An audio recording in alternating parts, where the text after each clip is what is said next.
everything we can, pinafast track ko. Para hindi ako makalimutan, I have decided to declare a state of calamity. So, I will sign it now. Saan yung papel?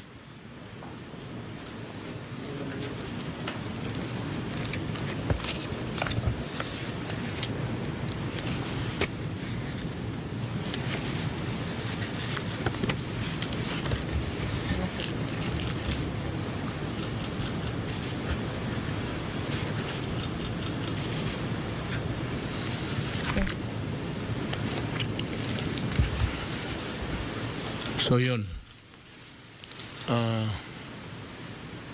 Then I'm flying to tomorrow. Balik ako doon. There are many regions in the country were battered by Typhoon Odette in the past days. The National Disaster Risk and Reduction Management Council. Ito ang hindi ko talaga kaya that's why kahapon mga ano na lang nila itong opisina na ito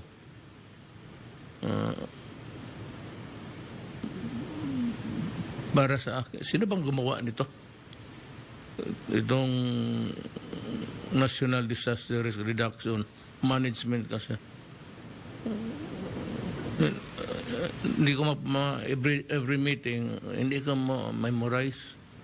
Sinasabi ko lang, yung risk disaster teams.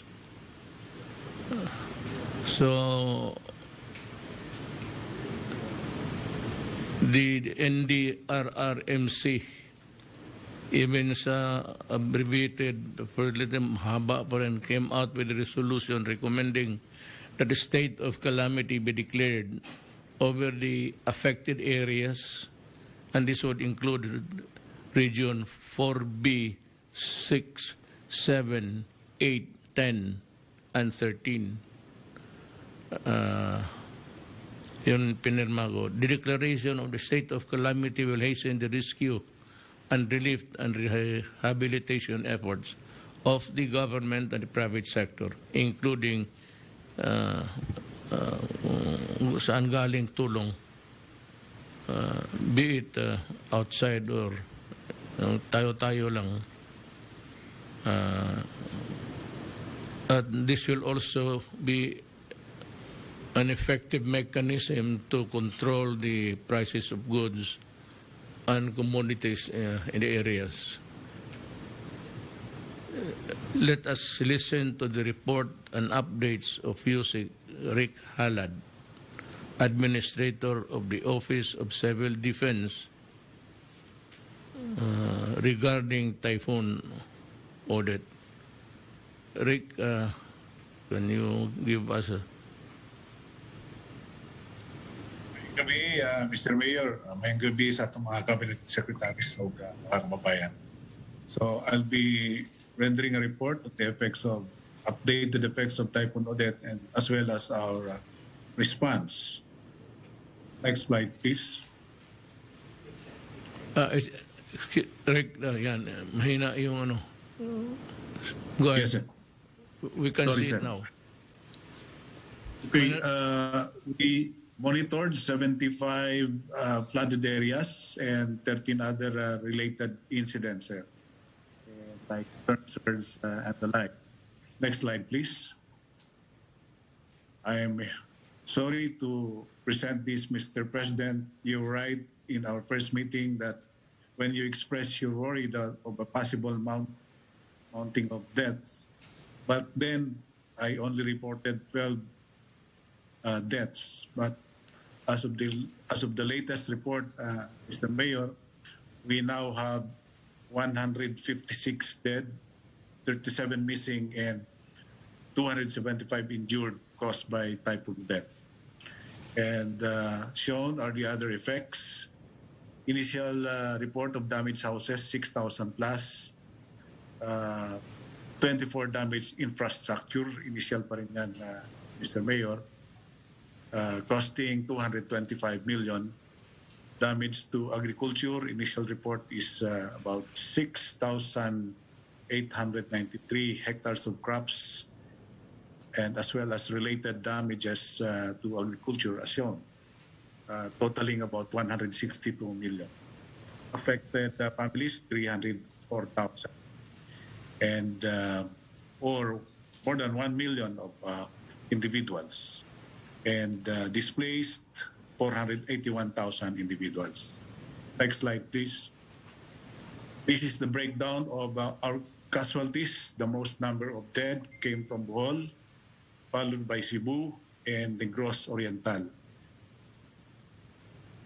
Missing 37 and injured 275. The most common circumstances of deaths are drowning by flood, incidents at sea, being hit by fallen tree, and as well as due to flying debris and collapsed structure. And there were also deaths due to landslide. Excuse me, but Yes, sir. I have to ask this question.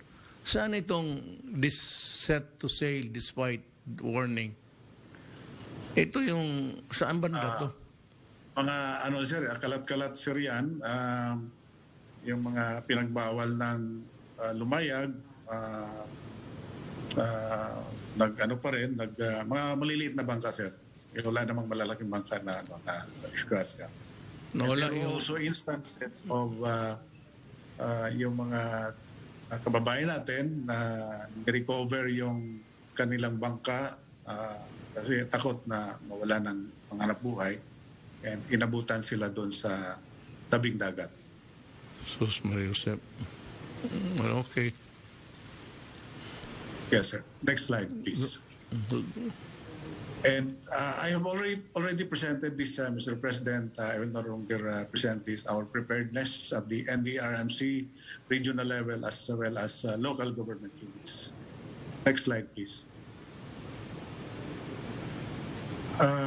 As part of our response, in order to provide emergency telecommunication services, the DICT, OCD, and DSWD deployed some satellite-based communication equipment. We deployed satellite dish or very small aperture terminal in Siargao. It is now providing data and voice communication. So may libreng tawag po doon, Mr. President. And as well as Wi-Fi, yung mga tao na lumalapit doon ay gamit ng Wi-Fi, nakaka-communicate sa kanilang kamag-anak, kaibigan. Meron din sa regional office ng OCD, that is being used as emergency operation center for the region. Meron din sa Maasin Leyte, emergency operation center ng local government units. The DICT deployed 2 vehicle mounted satellite and radio communications, mga communication van ito, Mayor, one in Leyte and one in Surigao City. And they also deployed VSAT team in Siargao and Dinagat. So somehow merong communications, telecommunication services, although very limited dahil limited yung radius na kanilang ma-serve in these areas. Next slide, please. These are some pictures of our emergency telecommunication services. As you can see in the upper left, andyan yung maliit nating satellite dish sa Siargao Airport. In the lower left, may nag-BTC yung emergency, yung operation center natin sa Campo Hidalgo with the local government unit of Siargao. And the other pictures, Smart and Globe also deployed some of their assets, providing libreng tawag and charging. Next slide, please. On logistics handling, Mr. President, we chartered one cargo Boeing 737 based in Clark, and it's now serving the logistical requirements of OCD, DSWD, DOH, and other departments, sending relief goods to the affected areas. The DSWD and World Food Program is also making use of their wing vans. We also make use of the sea assets of Philippine Coast Guard and Philippine Navy, and air assets of the Philippine Air Force. Next slide, please. These are the summary of logistics that we have forwarded.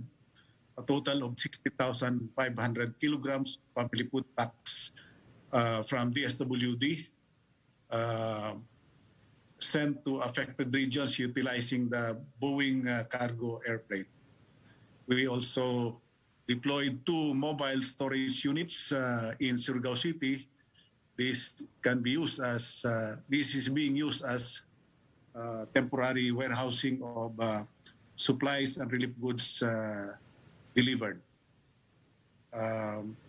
We have a warehouse of the ASEAN in Camp Aguinaldo, and they also provided us some relief items, which we have already shipped, Mr. President, to Visayas and Mindanao. And we provided some shelter repair materials magagamit ng ating mga kababayan pagpupunin ng kanilang mga sirang bahay. Other relief goods numbering about or totaling about 11,000 tons were also already shipped. Next slide, please. In compliance to the instruction of the President, these are the actions of the different departments. On the assessment of the extent of damages in the area and to address the concerns of the LGUs directed to DOE, DNR, DA, the ICT, and DSUD, the assessment is now ongoing. The initial report from DA is 333 million worth of agricultural damages. The ICT and OCD deployed communications equipment, and DSUD through the IOM to provide some construction materials or GI sheets to Surigao del Norte and Dinagat Islands. And we also sent tarpaulin sheets to Carga. To act as a crisis manager in Surigao del Norte and Dinagat Islands, directed to the Secretary of the DSWD with the support of OCD. And the DSWD and OCD is now overseeing the conduct of operations. And these are the items some of the items that we sent to the affected regions. Hygiene kits, malong, blankets, and surgical masks. The operations are still ongoing, Mr. Mayor. To use boats, ships, and all resources to deliver supplies, equipment, and goods directed to the Philippine Navy and the Philippine Coast Guard. These are the assets that were already being used. The BRP Gabriela Silang, BRP Sindangan, and BRP San Agustin from the Philippine Coast Guard, and the vessels of the AFP, BRP Iwak and BRP Ibatan. Next slide, please. To send the BRP Ang Pangulo to the Dinagat Islands and Siargao to be used as floating hospital directed to the armed forces of the Philippines. The said ship departed from Manila to Siargao last December 19, and bringing a medical team as well as some relief goods facilitated by the AFP. To send needed medical supplies and augment the health personnel directed to DOH. The DOH mobilized medical trauma response team and health logistics to Surigao del Norte and Siargao as shown. To assess the seaworthiness of vessels in Surigao del Norte and Dinagat Islands, to add more mobility in the delivery of food and supplies directed to Marina. It has activated all its vessels to ferry relief goods, and the assessment report will be reported soon. To clear the roads and provide the needed equipment of the LGUs directed to DPWH, it has so far cleared 10 road sections in Caraga, and they deployed 55 assets and 315 personnel augmentation, and released immediate response fund in the total amount of 100 billion to Region 6, 7, 8, 10, and 13. Next slide. To provide rice and water, construction materials for the reconstruction of damaged houses, and housing assistance with priority for the poor, and to provide shelter assistance directed to DSWD and the SUD. The DSWD provided 14.5 million worth of assistance to all affected areas with the support of NGOs and LGUs. And the SUD and NSA will conduct validation and evaluation for the provision of housing assistance. Key shelter corporations determine short-term and long-term intervention.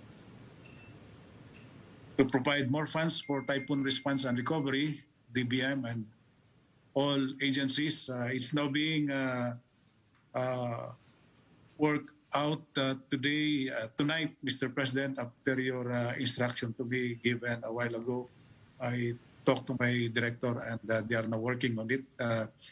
They will come up with an estimate of allocation for all LGUs affected, as well as an estimate of damages from infrastructures, agriculture, schools, and the like, with a recommendation for the release to these LGUs and national government agencies. To immediately provide 15 horsepower generators for water refilling system. And the Office of Civil Defense is now coordinating with all concerned agencies to pool resources. On our end, Mr. President, we are deploying some of our generators, 15 horsepower generators in the inventory. The priorities in the next months is reconstruction and repair of infrastructure damages. And there are concerned agencies for this. The NDRRMC will conduct post-disaster needs assessment. It was one of the agreement reached in yesterday's meeting of the full council. But for the immediate reconstruction needs, concerned agencies can use their quick response fund, and maybe those who request can be given augmentation of their QRF so that they can continue with their immediate reconstruction and repair activities. On additional AICS funding for DSWD, the said department is now considering it in their next activities.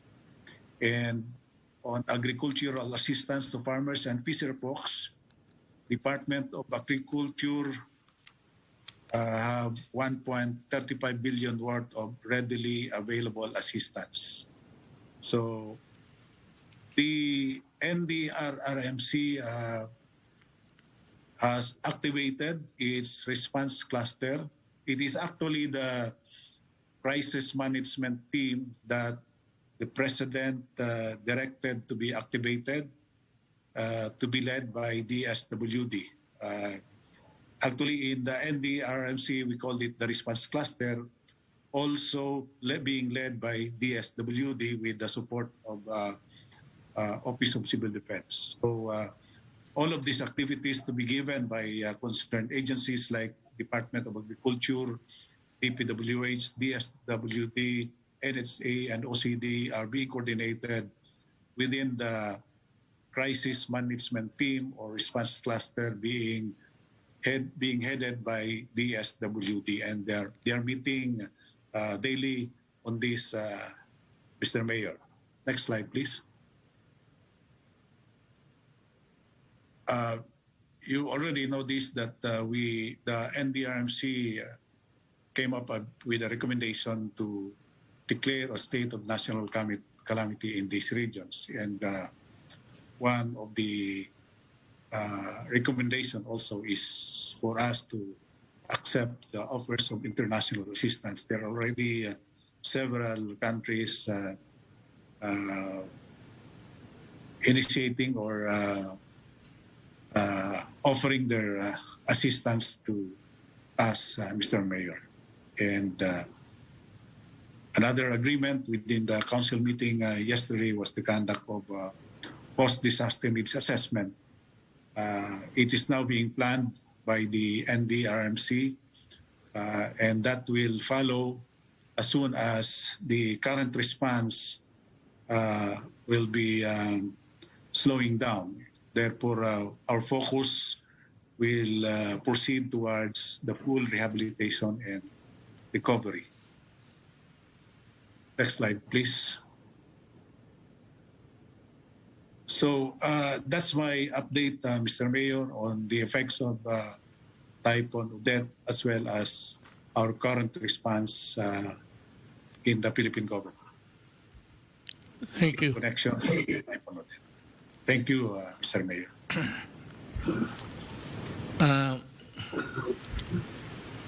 Yun ang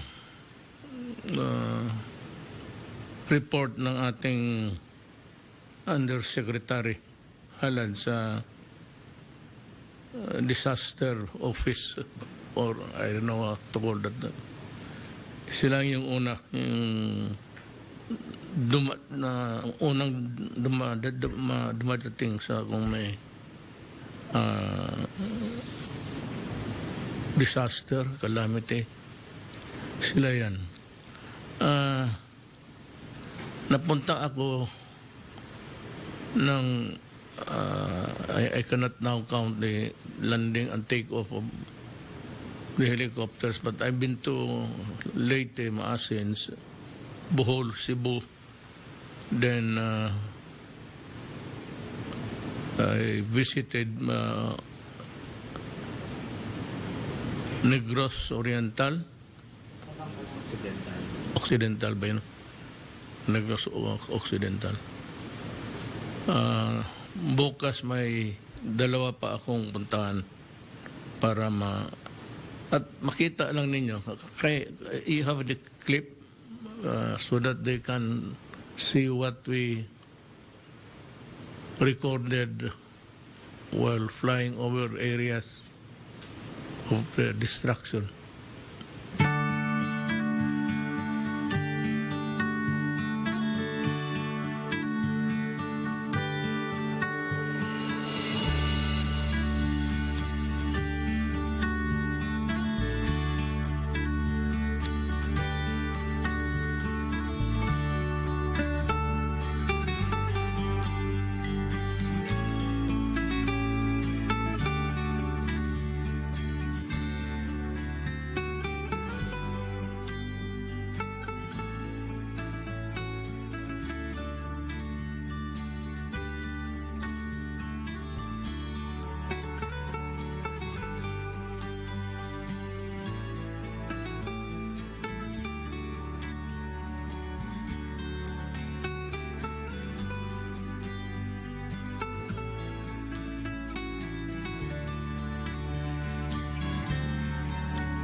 Vaccine Nation.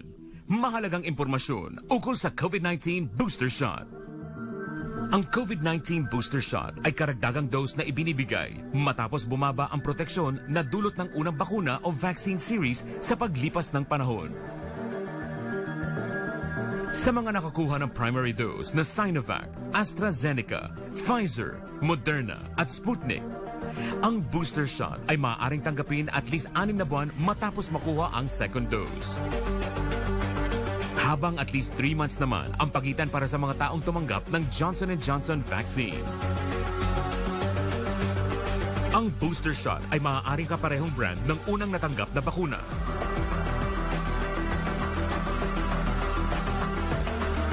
Maaari rin namang ibang brand ang maging...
Okay na yun.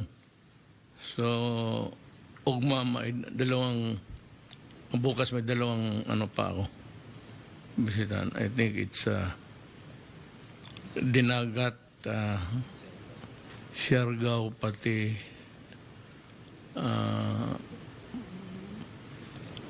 hindi ko kasi na sa Cebu pati sa ano hanggang whistle stop lang ako. Hindi ko talaga nagpunta doon sa ground zero. Kasi maubusan ako ng panahon pag kaya naayang Siargao pati Dinagat, nadaanan namin yan.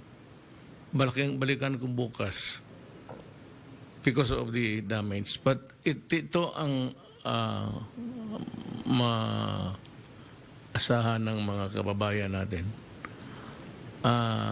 Magbinisaya lang kung kay halos Bisaya man ang pinsala.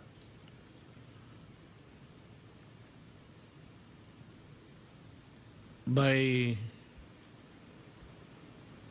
2 days, when kan basta this week, madawat ninyo, mga nalang ko'y ginahuat nga kanang report sa damages na kinahanglan ng good na because dili ko makapirma og state of calamity o wala ng report kana ni Jose Calad. So that is why I said I hurried him to do the work within 48 hours. I must have the report. Today is Tuesday, Wednesday, Thursday. Friday. lahat maano, no? Maabot na sa inyo kay gipirmahan ako ang pagproseso sa kwarta, basta kwarta na ang mga taga-gobyerno hadlok og kaso. Kay naay mo kuan sa imo kasuhan ka. Pero kanimang god ang ginabasihan ni Yuse Kalan mo to'y pinaka-operative act for me to sign the proclamation. Appeal na po nga rin mga price control, musulod na tanang mga control sa gobyerno. Unya, makadali-dali dahil taog tabang ninyo. So, kuwat lang ang mga local officials. Naan lang yun. Naan ang kwarta pero ang papilis na lang si Yusek halad ang gingnan ako he has 48 hours to do it. Kaya di man yun nato na we cannot have a true and accurate count of the damages suffered by the areas or the people. That is well nigh impossible to do. Walay or go by estimates. So yun ako sa iya, huwag na huwato na dili ta makatabang ang mga tao karon gahubo pa pa'y damit. So anig yun ang gobyerno. This is how government works. Ever so slow. Kung mo na mag-cut ko corners, giingnan ako sila nga imo ang preliminary report and the full report would come later. But we have to get hold of the money para ma-download ayaw nato. So I'm asking the local officials kung may mga resources pa kayong naiwan, pati mga munisipyo, if there's a calamity funds ninyo, pwede ninyong gamitin. Ngayon na, pagbigay na ninyo, total, if it's a money intended for another purpose, you can always replace it. I said, give me until or before. It's before or until Friday. Pwede na. Friday na I assure you that it will be given this week. At the very least, yung pinakamabilis na paraan. So,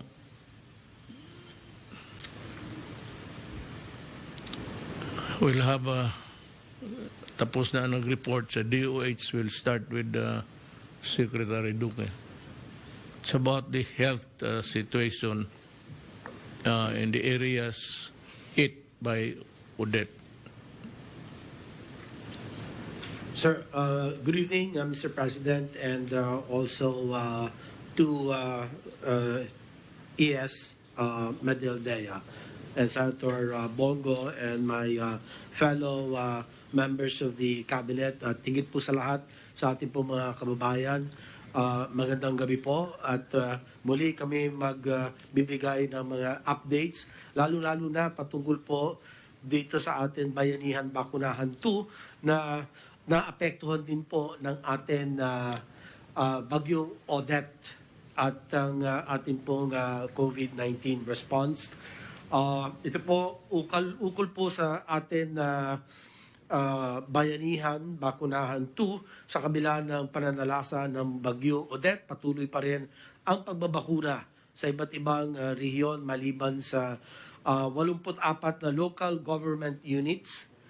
At karamihan sa mga nagkansela ng kanilang vaccination activities ay mula po sa mga rehiyon ng Mimaropa or 4B, Region 6, 8 at Caraga, samantalang ang bilang ng mga apektadong LGU sa Region 7 ay kasalukuyan pa rin tinutukoy.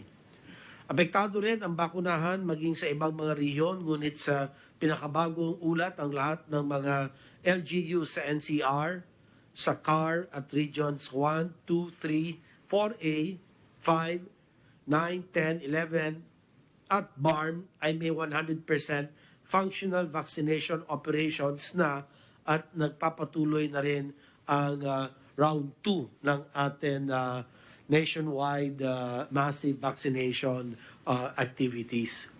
Patuloy din po ang ginagawang assessment ukol sa kalagayan ng ating mga COVID-19 vaccines at inaasahan ang posibilidad ng vaccine wastages sa mga rehiyon at probinsyang lubos na nasalanta ng bagyong Odette, partikular sa mga nasirang cold chain facilities at sa mga lugar na magtatagal ang kawalan ng kuryente. Nagpapasalamat po kami kay Sec. Alcusi kasi talaga pong nagbigay siya ng pag-uutos na sa lalong madaling panahon ay maibalik ang supply ng kuryente. At base rin sa paunang ulat, meron na tayo mga 100 Pfizer vials sa Region 6 or Iloilo Province. Katumbas po nito 600 doses na hindi na magagamit. Ganun pa man, papalitan po kaagad ng kagawaran ng kalusugan ito pong mga na sirang mga bakuna. Pero kakaunti po ito, Mr. President. So far, patuloy na binabantayan ng aming National Vaccination Operation Center or NVOC ang mga pangyayari sa Visayas at Mindanao upang makapaghatid ng tulong para maagapan ang mga posibleng vaccine wastage. Next slide. Patuloy rin ang pagtaas ng bilang ng ating mga nababakunahan. As of December 20, umabot na po tayo sa higit 100 milyon doses ang atin na iturok sa buong bansa. At wala dito, higit 56.29 milyon katao na ang nakatanggap po ng unang dose, habang higit 44.21 milyon naman ang fully vaccinated na. Para naman sa accomplishment ng ating National Vaccination Days 2 and accomplishment mula noong December 15 hanggang ngayon ay umabot na sa 3,936,486 jabs. Lubos natin pinasasalamatan ang lahat ng ating pong mga kababayan na nagpabakuna, ang ating pong mga volunteers, mga vaccinators, ang mga local government units, at mga iba pang health workers na patuloy na nakikiisa sa ating pong malawakan bakunahan na ito. Ang patuloy na malaking pagtaas ng ating vaccine coverage sa pamamagitan ng ating National Vaccination Days ay patunay ng ating tagumpay sa ating layunin na makamit ang ating 77 million target coverage. Hindi nagtatapos sa Bayanihan Bakunahan 2 ang ating paghihikayat sa lahat ng hindi pa nabakunahan na mag-register na sa inyong lokal na pamahalaan upang mabigyan proteksyon ang inyong mga sarili at pati na rin ang inyong mga mahal sa buhay. Next slide. Dumako naman po tayo sa atin lingguhan COVID-19 updates at ngayon ika-21 ng Disyembre ay nakapagtala tayo ng karagdagan 168 na bagong kaso. Mr. President, ito na po pinakamababang atin na italang karagdagan kaso sa isang araw nito pong taon 2021. At sa 168 na naidagdag sa ating mga kaso, 47 ay mula sa NCR, 20 sa Region 4A, 16 sa Region 6, 13 sa Region 3, 9 sa Region 3 or 11 at 54 sa natitirang mga rehiyon. Para naman sa ating mga aktibong kaso, ang bilang ngayon na araw ay nasa 9,384 o sa mababang 0.33% ng ating mga kabuuan kaso. Ang ating recoveries ay umabot na sa 2.7 million thereabouts at ang ating recovery rate ay nasa 97.88%. Samantalang ang ating case fatality rate ay nananatiling nasa 1.79%. Hindi na po ito tumaas.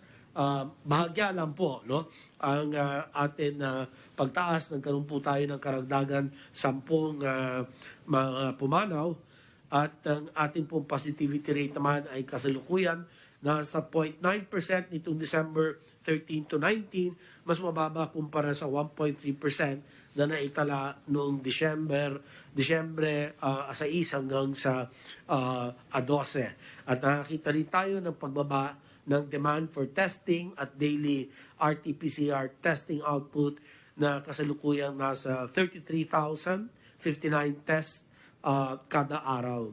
At huli, nananatiling nasa low risk ang ating national utilization rates. 18.98%, mababa po yan, Mr. President. Talagang low risk para sa bed utilization rate. 21.47% para naman po sa ICU beds.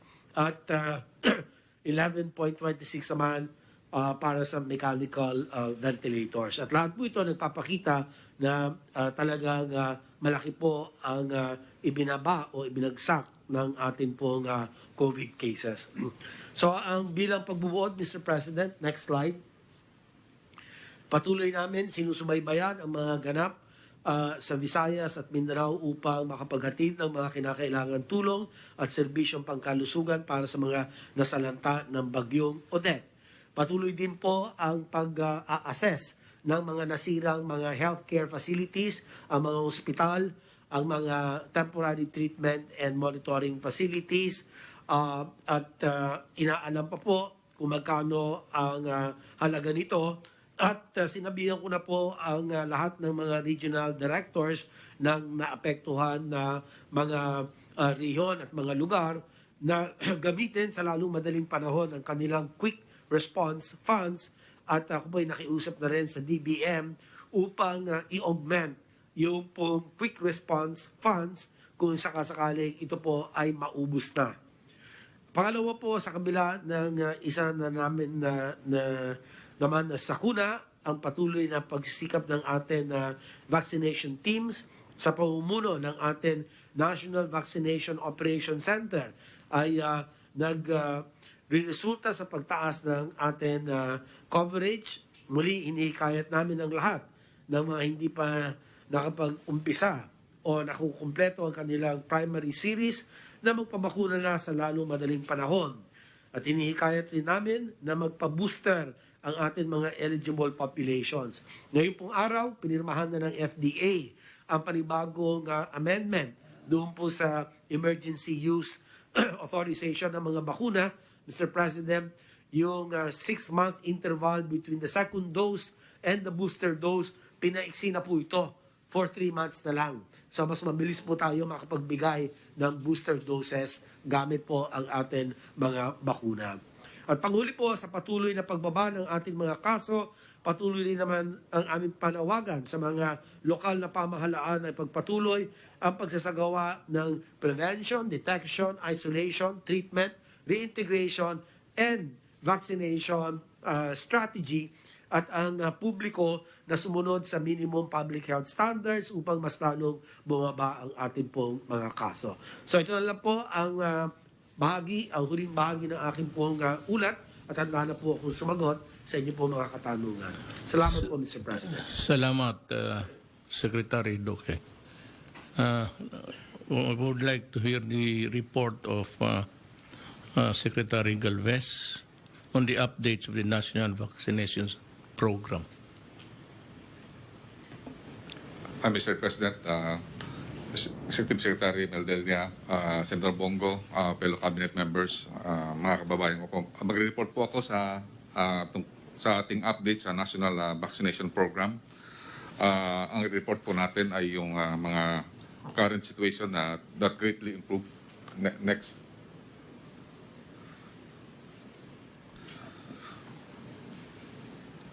Next slide, please. Sa report po ng ating secretary, ito po yung nakita natin ng key messages at saka yung kung ano po ang nakita natin na malaking improvement sa ating sitwasyon po sa ngayon. Nakita po natin na mga cases na continue to decline despite the opening of the restriction. Nakita po natin, Mr. President, sa mga binibisita po namin na mga malls, talagang ang daming tao. Pero despite of that, nakita po natin na yung cases po is continue to decline. And yung positivity rate po natin nung nakaraang linggo, 1.36. Ngayon po, 0.9 na po, Mr. President. And many hospitals are now closing COVID wards. Meron po tayo na unang na-report na yung ating mga hospital more than 568 DOH hospital are now not receiving yung mga COVID patients because nakita po natin talaga na parang bumababa talaga ang kaso natin. And the whole country is now at low risk despite the recent reported 3 cases of Omicron. And also, we are very, very positive that the DepEd and also the CHED is now going on a progressive opening of the face-to-face classes. Ito po isang magandang ano po natin dahil ito po, we want also to protect the well-being of our children. Next slide, please.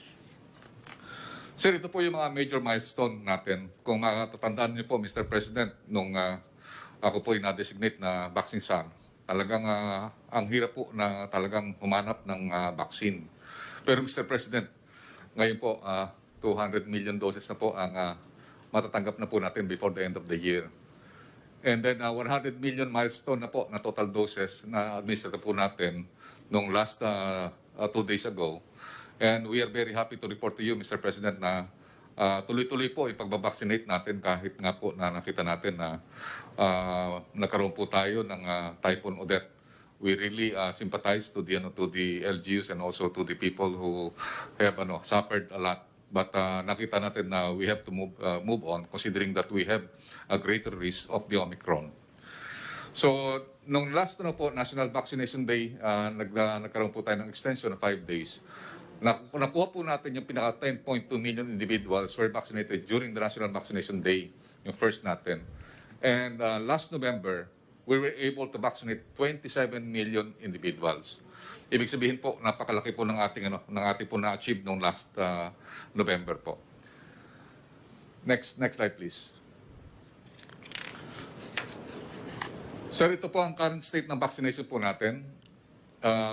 Our steady supply, we have enough supply for 54 million target this year, and also the vaccination for the minors and for the boosters.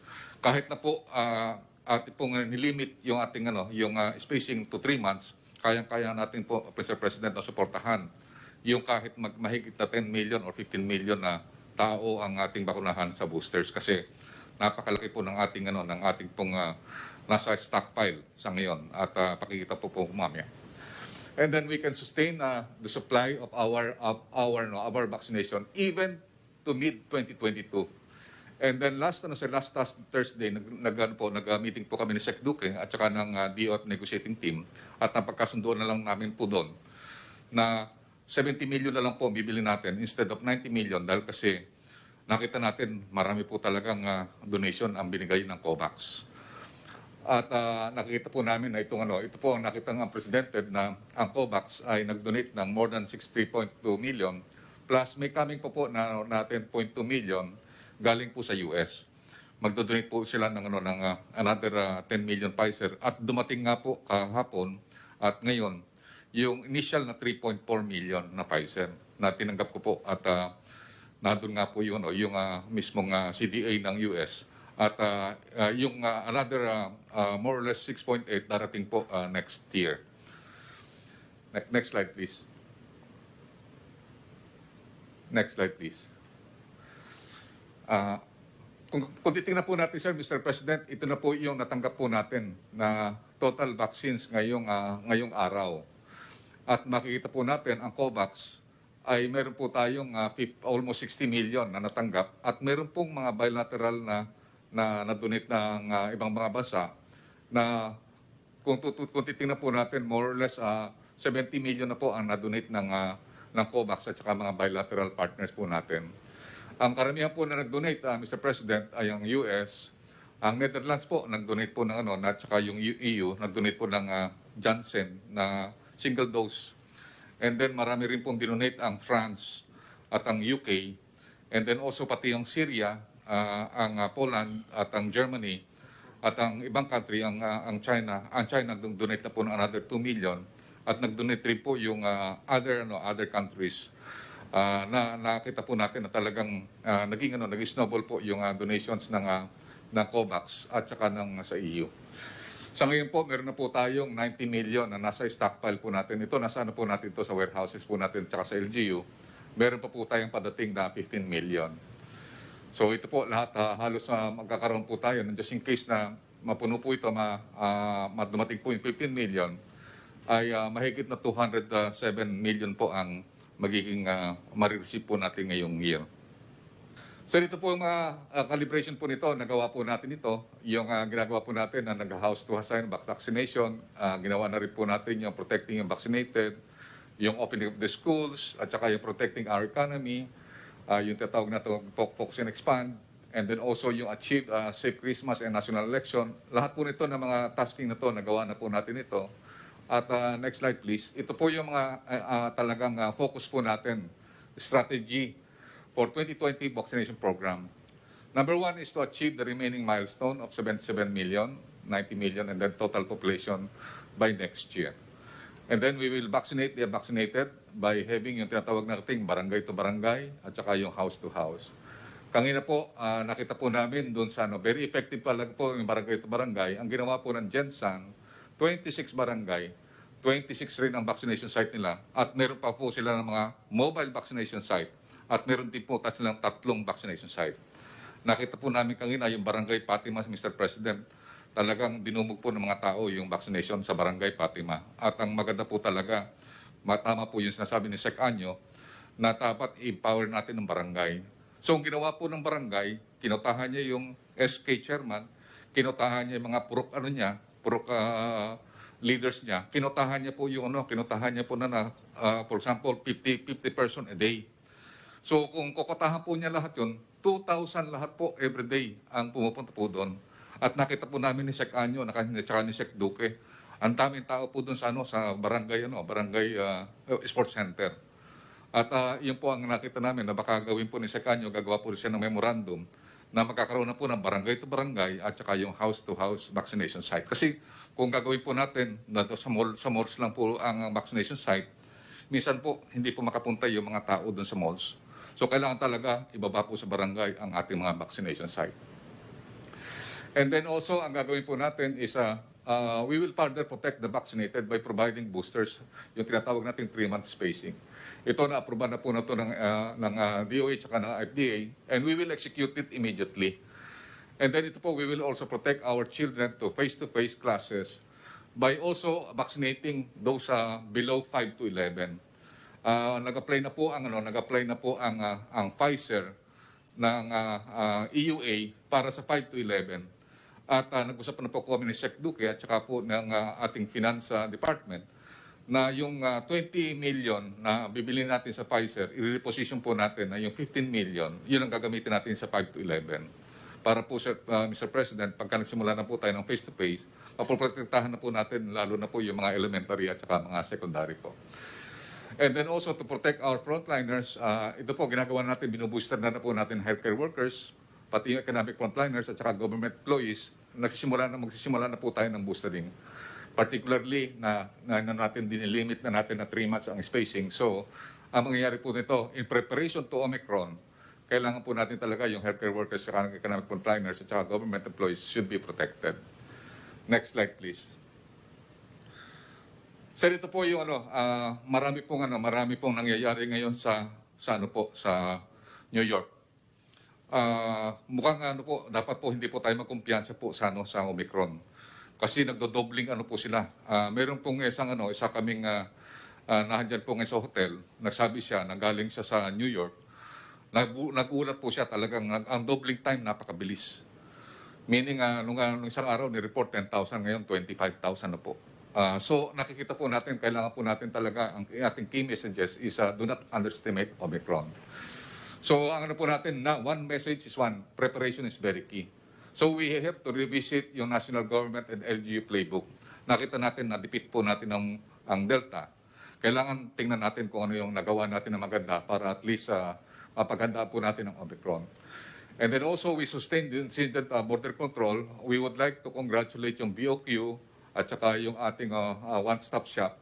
Dahil sa ngayon, sir, talagang napapangalagaan niya yung ating protection. Katulad ng ginawa nila, na na-delay po nila yung Delta. In-inspect po namin yung buong airport. And we would like to congratulate them kasi maganda talaga yung ginagawa nila. Talagang iniisa-isa nila. At saka marami po sa OFW, talagang gusto nila na magkaroon ng quarantine na mas mahaba para at least medyo talaga maprotektahan din ang kanilang pamilya. And then we will re-evaluate our current capacity.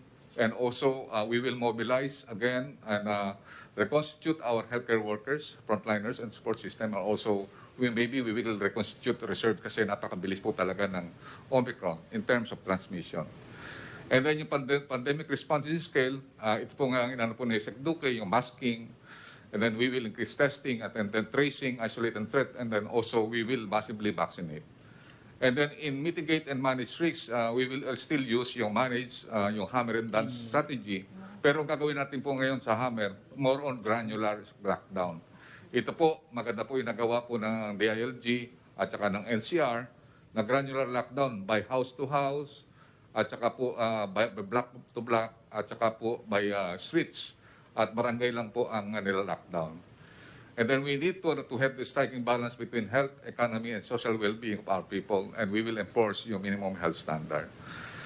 And then we can sustain the recovery by having discipline in the workplace, in self-regulation sa mga tinatawag nating 3Cs, yung confined space, close contact, at saka po yung crowding. And then we will improve on ventilation and the effective control and regulation of the IATF resolutions. And then we will protect the economy frontliners and clients. So, Mr. President, ito lang po ang po namin na talagang paggandaan po natin ng Omicron. It is a matter of time na talagang darating po yan ang Omicron sa atin po. I understand. Marami po salamat, Mr. President. I'd like to ask Secretary Duque. Ito bang Omicron is, sabi nila, faster in transmission sa COVID-19 or the Delta variant? Yes, sir. It looks like the transmissibility is greater for the Omicron variant of COVID-19. It's more transmissible than Delta variant. They say that it's 4 times more transmissible than the Alpha variant or the UK variant, which we had a surge of early this year. So, yun po, ang transmissibility mas mabilis po ito. But no established reproduction number has been assigned to it. So, they're still awaiting for more data. And then in terms of virulence, hindi pa rin po conclusive ang data, Mr. President. Sinasabi nila, hindi naman daw ito asing bangis. It's not as virulent, not as serious as Delta. But there are also some reports that are saying it might be just as virulent as Delta. So we still need more time to gather more data and evidence.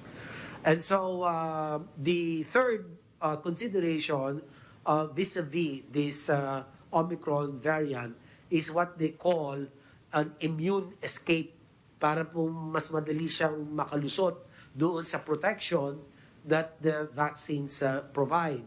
But then again, Mr. President, the data is not conclusive.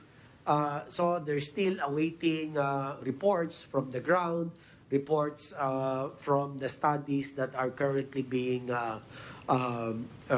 undertaken. So we'll need a little more time, Mr. President.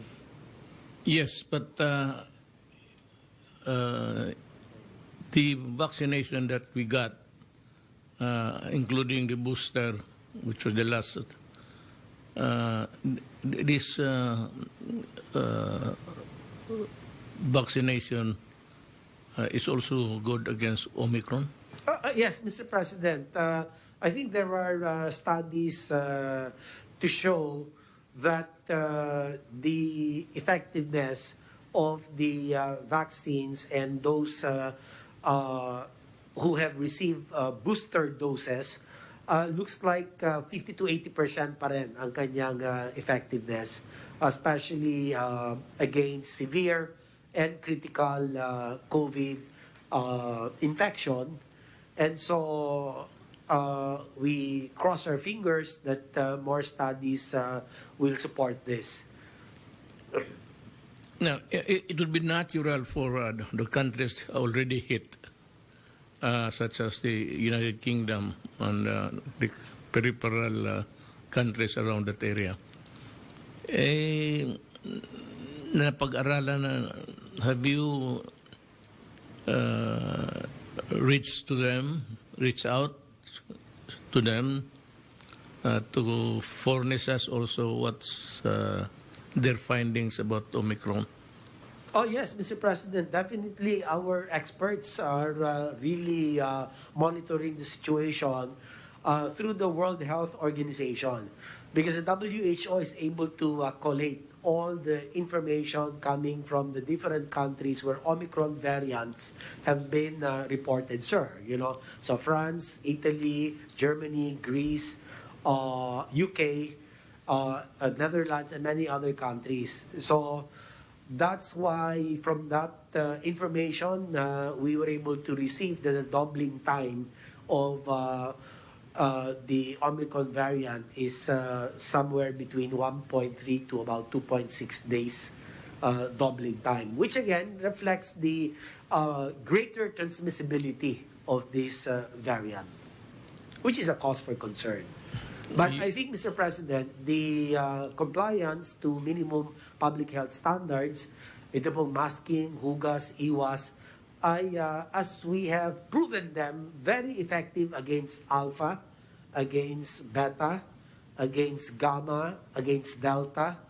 And so I think we have strong reason to believe that our compliance, and thanks to our people, because they a great majority of them follow the minimum public health standards, and this should still prove effective against transmission of variants like Omicron. Well, as everybody is saying, Omicron will arrive the Philippines sooner or later. We cannot really prevent it totally, because we have to move. We have to move, and people come in and out in our country for the tourists and for the non-residents, but also our returning OFWs.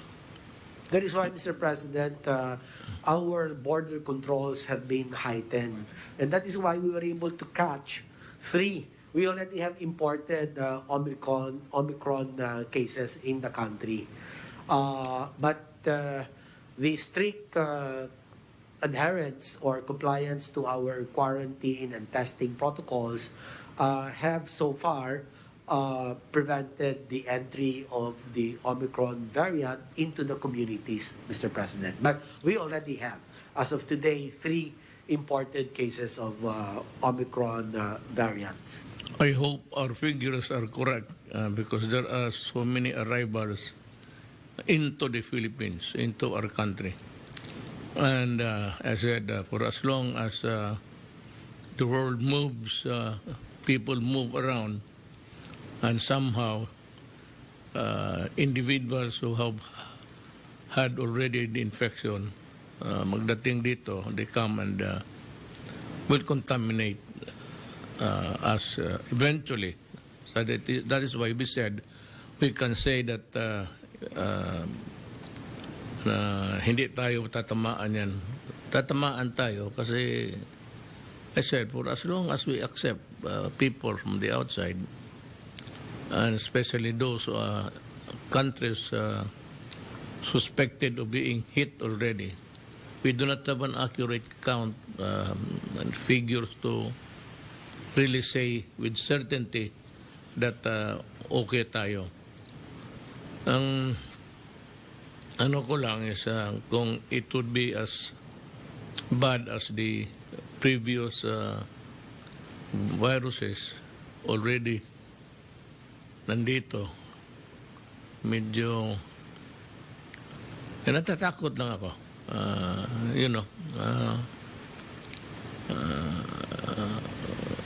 Somehow kinakabahan ako kasi let me be frank to the public, depleted na yung pera talaga ng Pilipinas. Even coping up with the growing expenses for the typhoon victims. Namin, niwalis nga kung ano pang matira. Ubusin na lang. And we might get more funds pagpatong ng, sabi ni Bingbong, pagpatong ng 2022, may alibyo na tayo. We operate on the new budget. Ang problema lang, far and between the months or the days that coming our way, celebration and all, baka nga makalusot talaga yung Omicron as earlier than expected. Yun ang tinatakot ko. It should require huge expenditure again para, well, to meet the challenges of the new variant.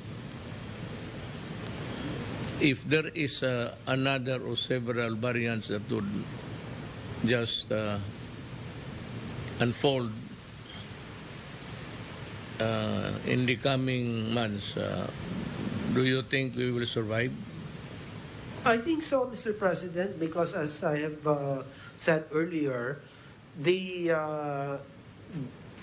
very good compliance, I would say, of our people to the minimum public health standards, yung public health and social measures, we should be able to contain this, Mr. President. Unlike countries of Western Europe, where they, number one, declared a Freedom Day, for example, in UK, on July 19, they took out the mask mandates.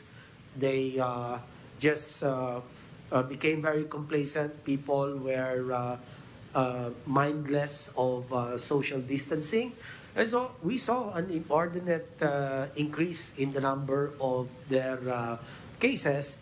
And the Omicron variant now is starting to become the dominant variant, supplanting the Delta variant, Mr. President, and also all other countries. But I think the Philippines is unique, I would say, because we have kept our consistency in terms of your constant reminder to our people, Mr. President, really serves us all very well. And this is why we've not reached very high or extremely high number of cases.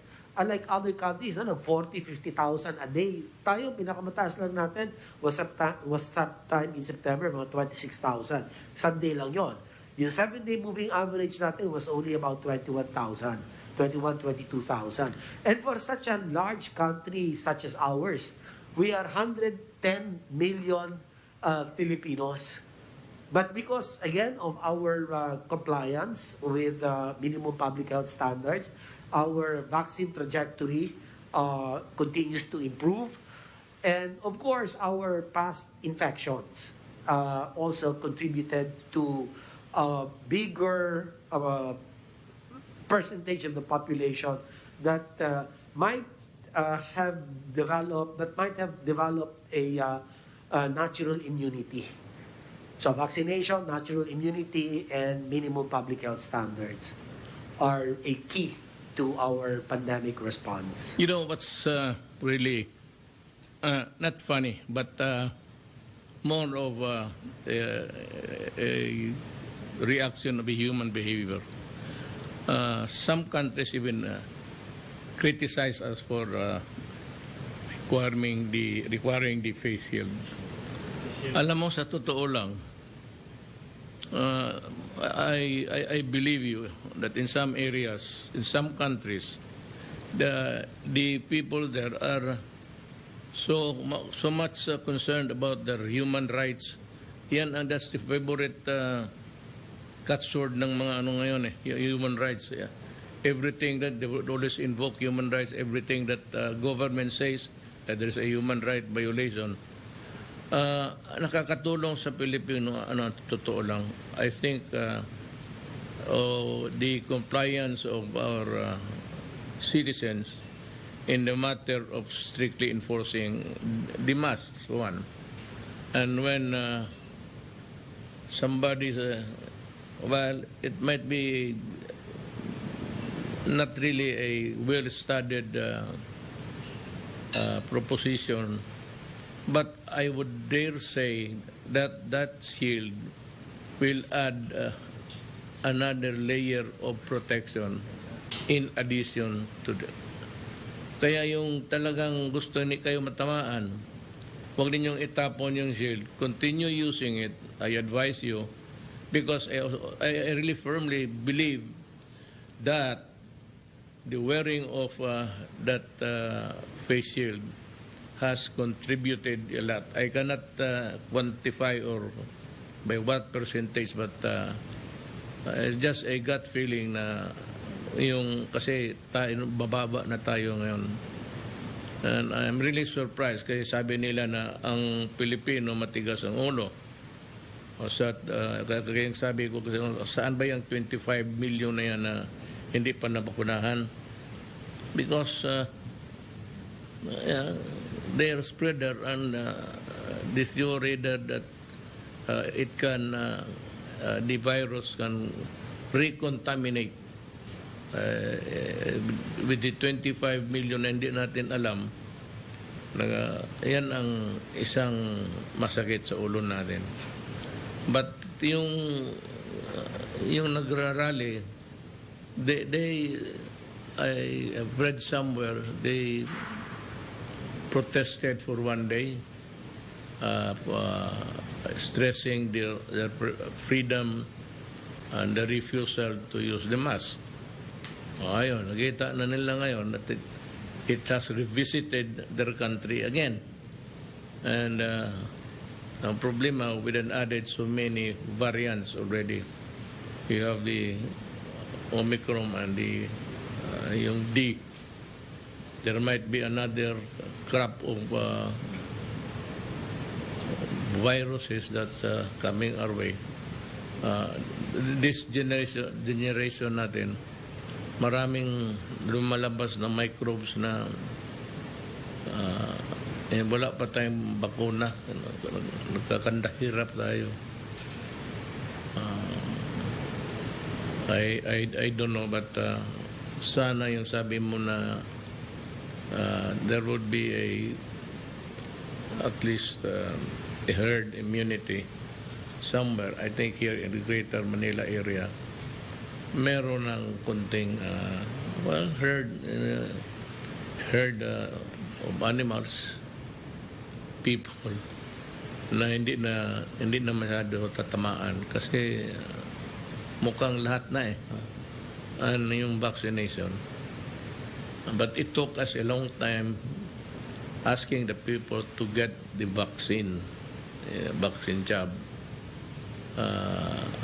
We had to threaten, we have to cajole, kung ano-ano lang makaawa. It was not until yung kasadsagan ng plague na ito na natakot na ang Pilipino.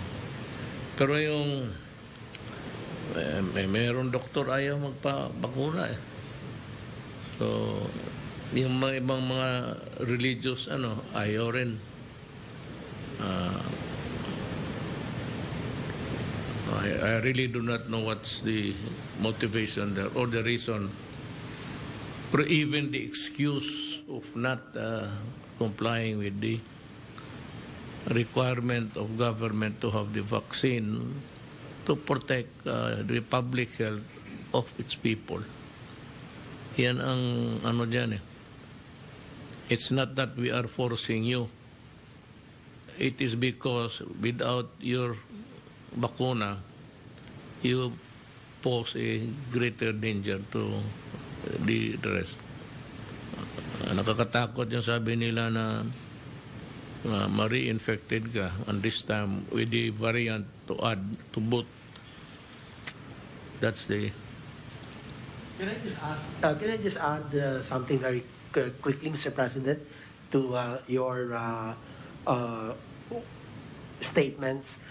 There are really two things that we should be very mindful of.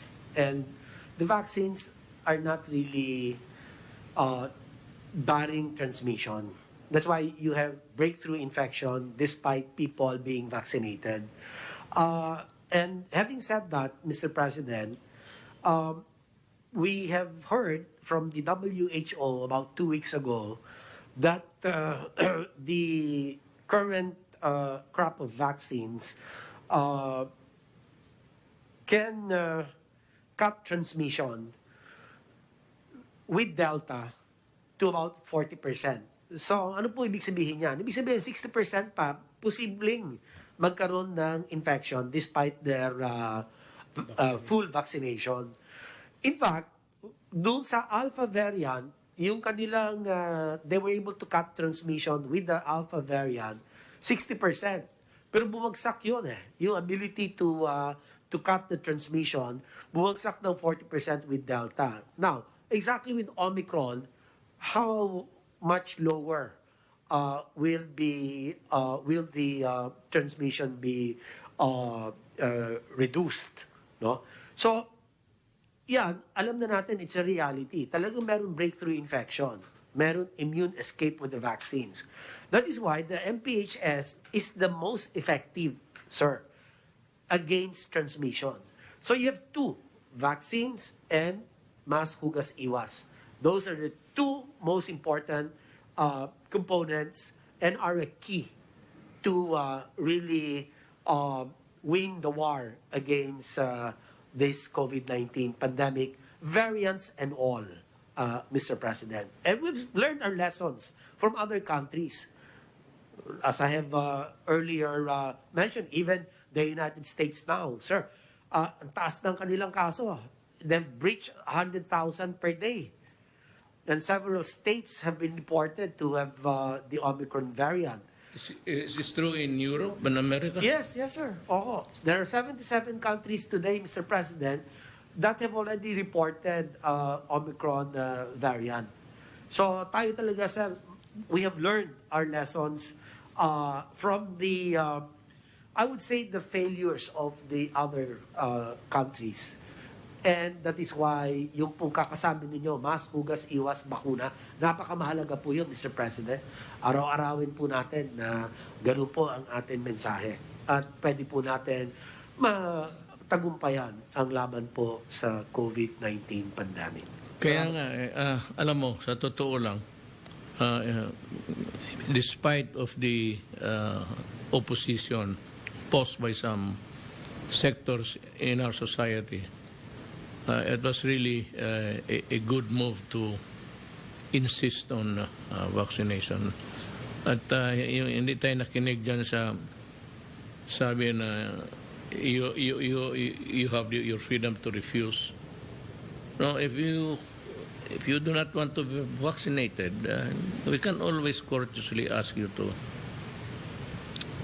do not go out of the house, so that you will not be putting in jeopardy the rest of your neighbors and everybody. If you are going to an office, ayaw mo, tapos you contaminate the whole of the office, ganito yan eh. The mandatory, actually, of vaccination can be insisted upon by the state on its people. On the ground, using not the police power of the state, meaning to say to compel you, whether you like it or not, because your refusal or your continued refusal would really be a danger element there. And we cannot say with certainty, though your statement now is very refreshing about the Omicron, na we can almost give the narrative about our journey and the things that we had to do, kayo lahat, di Secretary Anyo, si Secretary, that we were, ako, as if you ask me, all along we were correct in our stand. So, ganoon pa man, it has really affected our, it's true for the whole world. Sabi ko, the latest balita is pumuputok, there's explosion of reinfection again. Now we will hear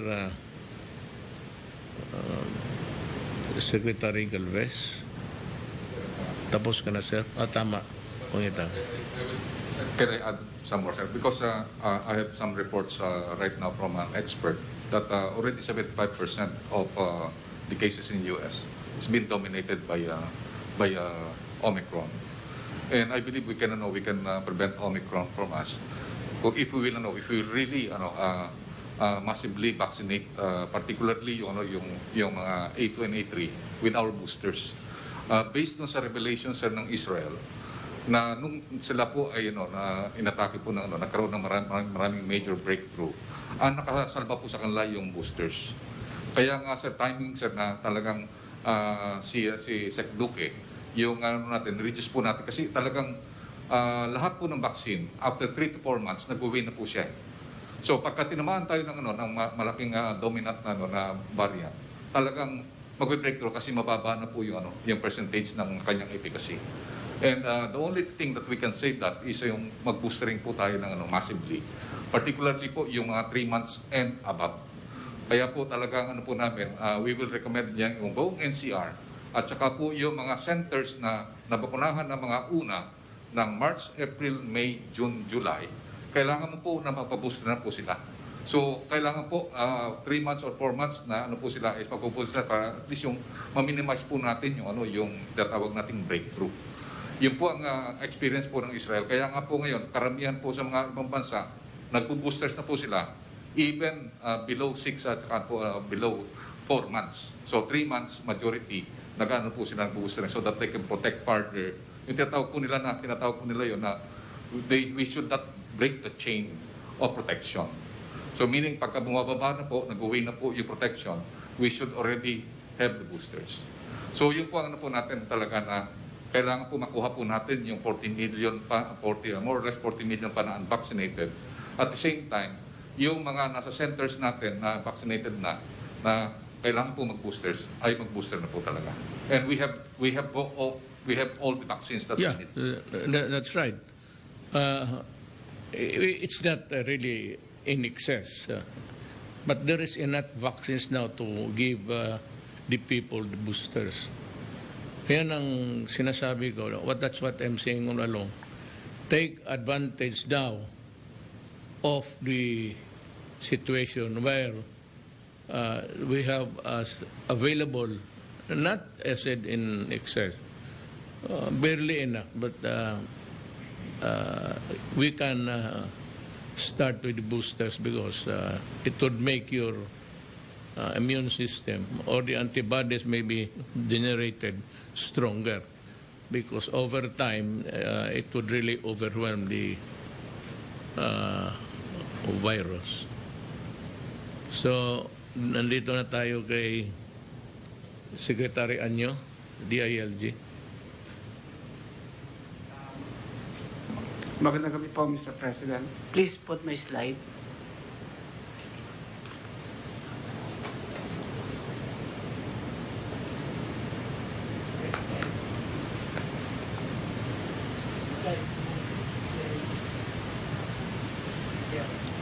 Magandang gabi po, Mr. President, fellow public servants.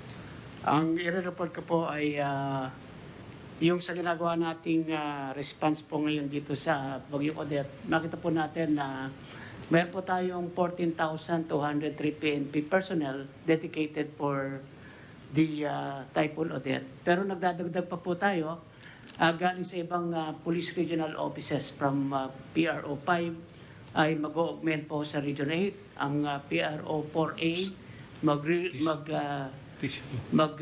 dadagdag din sa Region 6. Ang PRO 1, 2, 3 and CAR ay sa Region 7 at PRO 9, 10, 11, 12 and BAR ay sa Caraga Region. Ito po ay para siguraduhin na ang ating peace and order ay nime-maintain, tutulong sila sa rescue and recovery operations and also sa relief and rehabilitation effort. Sa ating pong Bureau of Fire Protection, 10,674 po ang ating nakatoka dyan. At inililipat po natin ang mga fire trucks natin papunta sa mga regions na severely devastated. Meron din po tayong tinatawag na Victims Information Center sa ating mga kababayan na mayroong mga nawawala o walang balita sa kanilang relatives na tinamaan dito sa mga areas na to. Pumunta lamang po sa pinakamalapit na fire station, ibigay po ang mga detalye. Hahanapin po natin yan kung saan po silang area at magpipeedback din po ang ating Bureau of Fire Protection kung ano po ang nangyari sa inyong relatives. Kahit po ang ginagawa ng ating mga bumbero ay gumagamit ng bangka para makarating sa mga lugar na severely devastated dahil wala pa naman po tayong power at wala pa rin tayong signal sa communication. Next slide, please. Dito rin po sa ating DILG personnel, ang karamihan po sa ating mga personnel ay naging biktima din ng Typhoon Odette. Kaya meron po tayong mga additional DILG field officers na itatalaga sa iba't ibang region. At sila po ang siyang magiging silbing bridge ng ating national government agencies with the local government units. At sila rin po ang namamahala sa management of the dead and the missing. Next slide. Ito po yung notice nyo last week na ipakita po natin kung ano po ang nagawa natin sa anti-illegal drug operations mula po 2016. Nakita po natin 74.30 billion worth of shabu, ecstasy, and marijuana ang ating pong nasamsam sa 5 taon po na panunungkulan at hindi pa naman po natatapos yan. So ito po ay pinakamalaking figure po na masasabi natin, hindi lang po sa ating bansa, kahit po maikukumpara natin sa ibang bansa. At makita po natin ay total of 9,755 kilograms or 9.7 tons of shabu, cocaine, ecstasy, marijuana. So ito po yung ating breakdown po ng ating na-destroy naman. Yung mga talagang sinunog na po natin ito para hindi na ito marirecycle. So aabot po yan ng 15,000 kilograms po. Sa ating pong pag-address sa supply, ito po yung ginagawa natin at meron pong 1,000 dense and clandestine laboratories po na ating na-dismantle at na-neutralize. 982 dense at 18 clandestine laboratories. Next slide, please. At dito po naman, sa ginawa nating operation, kasama po ang ating mga LGUs at nagsagawa ng ating Anti-Drug Abuse Council. Sa buong 42,045 barangay sa buong Pilipinas, pagpasok po ninyo sa administration na ito ay meron pong 35,416 barangays na drug affected. Ngayon po ay 23,686 na ang na-clear natin. At ito na lamang po ang natitira at kaya natin itong tapusin bago po matapos sa inyong termino. All in all po ay nakapag-conduct tayo ng 221,657 anti-illegal drug operations. Ang nahuli po natin ay 319,229. 13,996 po yung tinatawag nating high-value targets. Meron pong foreign nationals, may elected officials, may uniformed personnel, may government employees. So lahat po yan ay ang mga tinatawag nating high-value targets, hindi po mga ordinaryong drug pusher lamang. At sa ating pong operation na ginawa ay merong 6,221 na namatay sa anti-drug operations. And ito po lahat naman ay documented po at ma-identify po natin talaga na ito talaga ay mga legitimate operations. Next slide, please. Nakapag-rescue din po tayo ng 4,086 minors or children na ang iba po ay runner, ang iba ay user, ang iba ay taga-maintain sa mga drug dens, ang iba pong bata ay ginamit din po, sir. So ito po lahat na to ay ikinalinga ng ating DSWD at sila po naman ay nakabalik na sa kanilang mga pamilya. At sa ating po naman pag-address sa demand, dito po makikita na meron po tayong community-based drug rehabilitation program, 11,035. Ito po yung mga tinatawag natin ng mga mild lamang na mga drug user na hindi naman kailangan i-commit sa rehab center at nasa kanilang mga community lamang. At masasabi po natin na isa ito sa pinaka-effective na effort po natin para mapababa po ang demand. Sa ngayon po ay meron na rin 22 drug treatment rehabilitation centers na sa pangangalaga po ng DOH. At meron pong isang mega drug rehab center po na nandun sa Cabanatuan, Quezon City. Next slide, please. Ano po ang epekto nitong sinasabi natin pong sa ating effort sa anti-drugs? Unang-una po, ang makita po natin na bumaba po ang crime volume ng ating bansa. Almost 41% po ang ibinaba ng crime volume. Tumaas din po ang ating crime solution efficiency, naging 85% at tumaas din po yung crime conclusion efficiency. At ang pinamaganda po rito, doon sa Gallup World Law and Order Report, ang Pilipinas po ay nasa top 50 at meron po tayong index score of 84. Kapantay po natin ng Australia, New Zealand, Poland at saka Serbia. At din doon po sa survey, 78% po ng Pilipino ay sabi nila ay sila ay naniniwala at sumusuporta po sa ating anti-illegal drug operation na ito ay effective at meron din pong net satisfaction of 68%. So, yun lamang po, Mr. President, ang maiulat ko sa ating ginawang anti-illegal drug operation. Maraming salamat po. Thank you, Secretary Anyo. If I may just add, that's the reason why there is this popular notion that I am very, very well dito sa drugs. Alam mo kasi, yung figures nga dito, billion-billion yan pumapasok. Ang tinatamaan yan, we do not have an accurate count now. At least not yet. Pero you can really see the destruction of a country that allows itself to be overwhelmed by drugs. When mayors and governors and when policemen, generals nasa droga, then you would realize that we are really in danger of being a almost not really a failed country, but almost teetering on the side of disorder. Kaya sabi ko, yung strongest thought ko na, I will really kill you if you do drugs because you will destroy my country. And if I destroy you, then I protect my country. And if I protect my country, the people will be happy. So that if you die, people are also happy.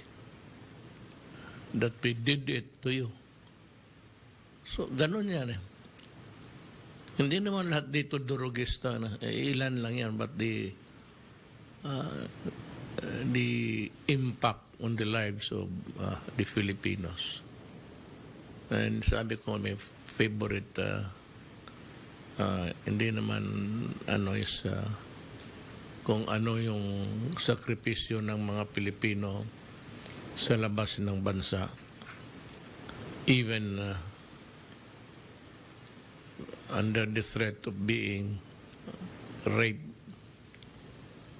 in some Arab tribes. Tapos they just endure to earn money so that they can send some finances to their children to study.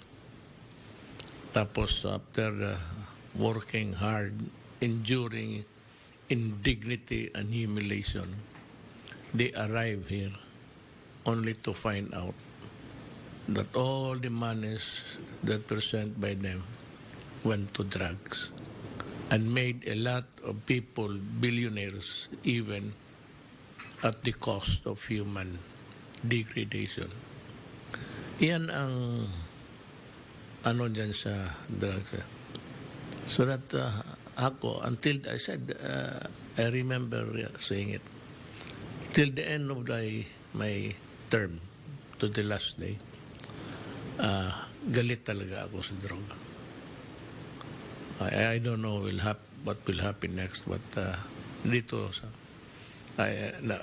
those words that I said, I uttered, that do not do it during my time. Wag. Kasi yan, makikita mo minsan talagang namamatay sila.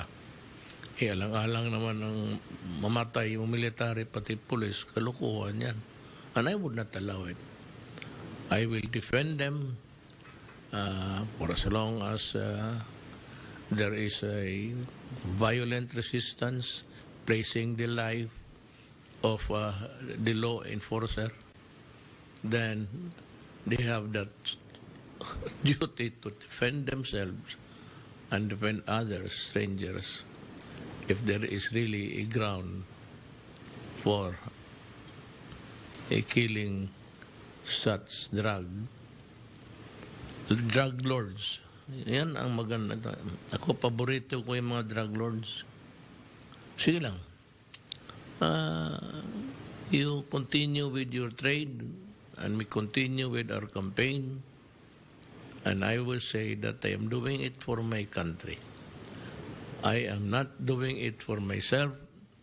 I do not gain anything at all, except perhaps tuloy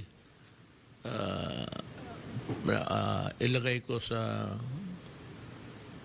delikado ang buhay ko. Once I retire, I lose the protection of so many security. But I said, I am ready to, just like the drug lord, I am also ready to die. But I die for my country. The drug lord will do it.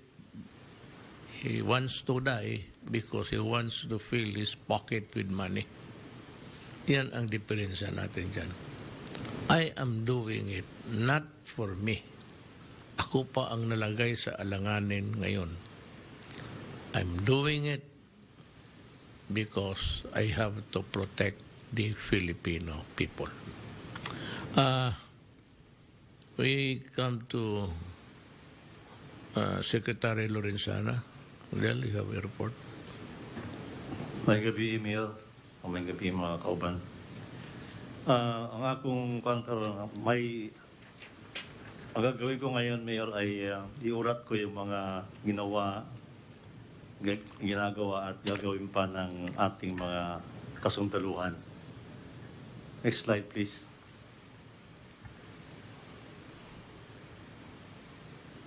Nung nag-umpisa yung Mayor, yung mga sundalo mag-deploy ng mga assets nung the day after ng Bagyo. Itong dalawang, ito aeroplano ito, yung Navy Islander ito, at saka ito yung Black Hawk natin. Black Hawk, no?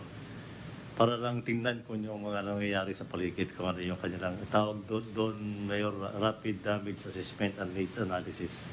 Siargao, Dinagat, saka Surigao City. December 18, nag-employ na tayo ng isang C-295 at saka isang mga aeroplano po ito, fixed wing, at nakadeploy sila to bring relief goods to Siargao. 19, isang C-130 at saka isang S-70I, ito yung Black Hawk. Dineploy din natin sa Surigao at saka Siargao para mag-transport ng relief goods from Surigao City to Siargao. Itong BRP ang Pangulo ay kinonvert sa floating hospital at nagsimula ng pumunta dun sa Siargao. Next slide, please. Ito yung mga December 20, itong tatlong barko na ito ang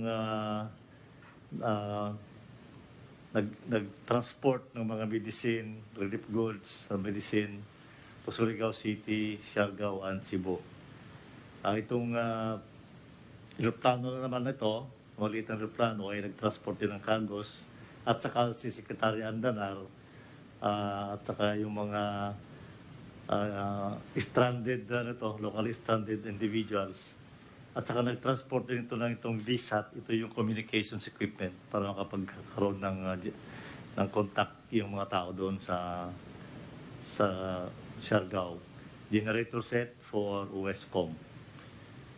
1-2-C-295, ito yung aeroplano nag-transport ng assorted goods, ng relief goods to Cebuan, Panglao.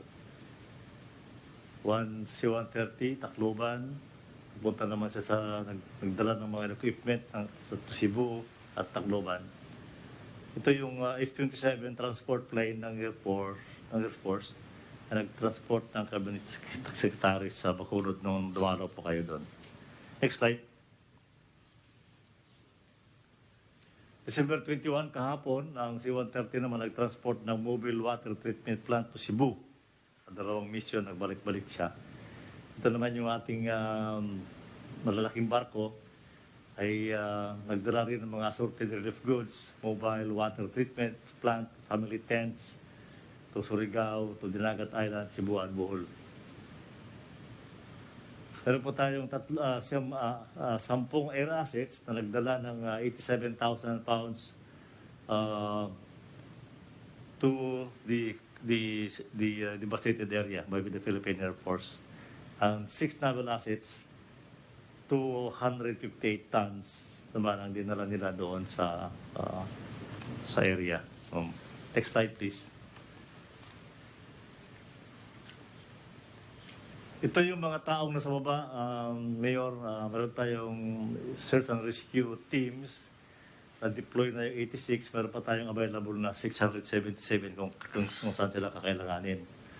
Land assets, ito yung mga sakyan natin, trucks, 6x6. 88 na yung nakadeploy, meron pa tayong 821 na pwede nating itapon kung kailangan natin pang sasakyan doon. Water assets, ito na yung mga boats, maliit na boats, and other ships. Hindi po ito yung malalaki. Yung air assets, 19 lahat. This is combination of helicopters, C-130, C-295, saka N-212. Ito ang number ng mga assets ng aircraft sa mga commands natin, area commands. Sa Estmincom, 4 na Black Hawk, 2 Bill 412. Biscom naman, merong 7 Black Hawks, 1 Huey, 1 Bill 412 at saka 1 Nomad. Westcom, 1 Nomad, saka Philippine Navy Islander. Ito po yung mga rescue na ginagawa ng ating mga sundalo.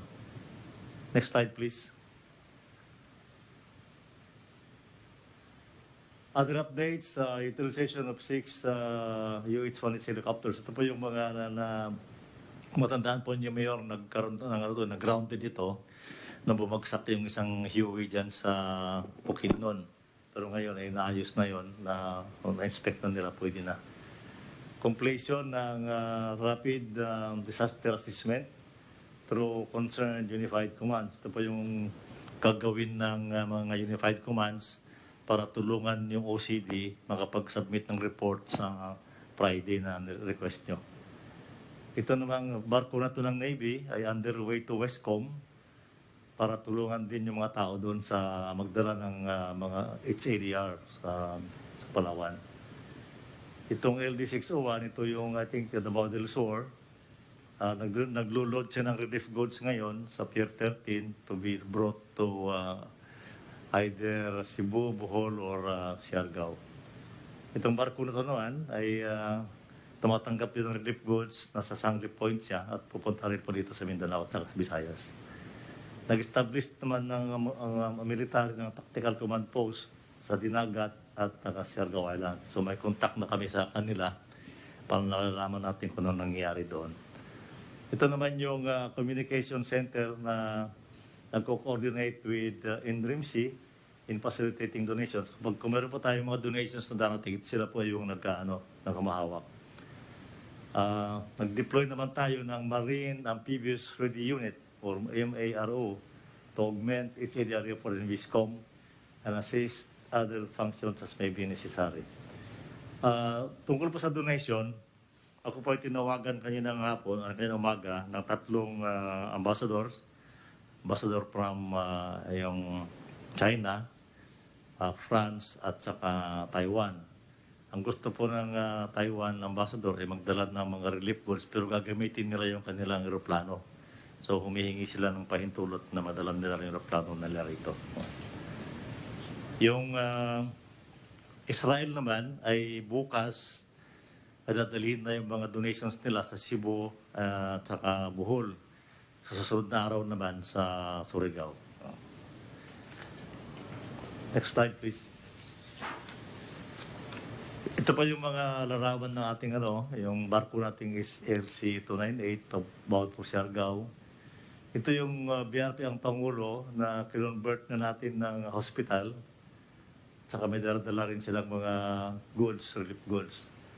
Ito yung itong communications equipment ito, Mayor, na sinasakay natin sa C-130 para dalhin dito sa Surigao. Ito naman yung VSAT at saka generator set na dadalhin sa Cebu para magkaroon ng communications. Next slide. Del, ano yung, balik tayo sandali. Ano yung equipment yung kinakarga doon sa... Pakibalik nga. Pakibalik. Previous. Can we go back to Ito, Mayor. yan. Ito yung ang tawag nila is communications control. 3 C po yan 3 C. 3 C's yan Command, Control, and Communication. Nagagamitin ng headquarters para ma-monitor yung ginagawa sa mga tao sa baba. Meron silang control. Sinasakay po yan sa C-130. Tinala nila sa Cebu. Kung maalala niyo po, walang doon wala nang mga signals, na wala ng kuryente, hindi na pwede yung mga telcos. So, kailangan natin ito. Next slide, please. Ito yung rescue operations natin nung kasagsagan ng just immediately after the typhoon, Mayor. Ginamit natin yung mga sasakyan natin yan. Next slide. Ito naman yung road clearing the day after or 2 days after. Ginagamit nila yung mga assets nila sa mga tao para matanggal yung mga nakaharang na mga kahoy sa kalsada. Next slide. Ito yung ating operations ng distribution ng relief goods, Mayor, sa mga evacuation centers. Next slide.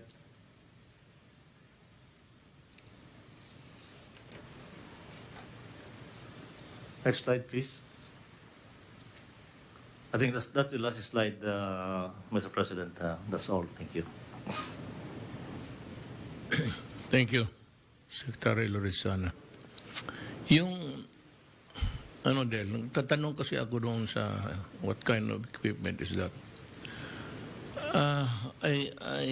Yung panahon na when I was a government worker for the city of Davao, sa panahon ko, there was a time na may bomba sa panahon ko. Pati yung simbahan. So, at that time, people were supporting lahat, pati police. Lalo na police. Ako sa military, wala masyado akong grasp sa operation. Mga kababayan ko, hanggang dito lang muna tayo sa mga report natin kasi we have to validate by tomorrow and the day after. What I can promise you is that I said on or before Friday, the money will be downloaded. Hindi ito yung hindi ito yung contingent pa, hindi ito calamity. This is the money nakukuha ko from my office. Meron man ng each and every kaya ng DSWD, meron na silang pera para sa mga sitwasyon na ito. Each and every department ng gobyerno, meron talaga silang component for this kind of emergencies and well, whatever calamity that might come our way. Itong akin, nag-script lang ako para may ibigay ako so that it will be immediately given to the people. The other, matagalan pa eh. So that's why I'm hurrying up General Halad so that by at least the day after tomorrow, we will be able to distribute. Ang akin lang is do it faster. I will be asking the people, both of the national offices or the local, kung ma-download sa inyo na pakibilisan lang. I said on or before Friday, I will be downloading the money to you. Para sa tao ito. Lahat. Up to the last centavo para sa tao ito. Salamat.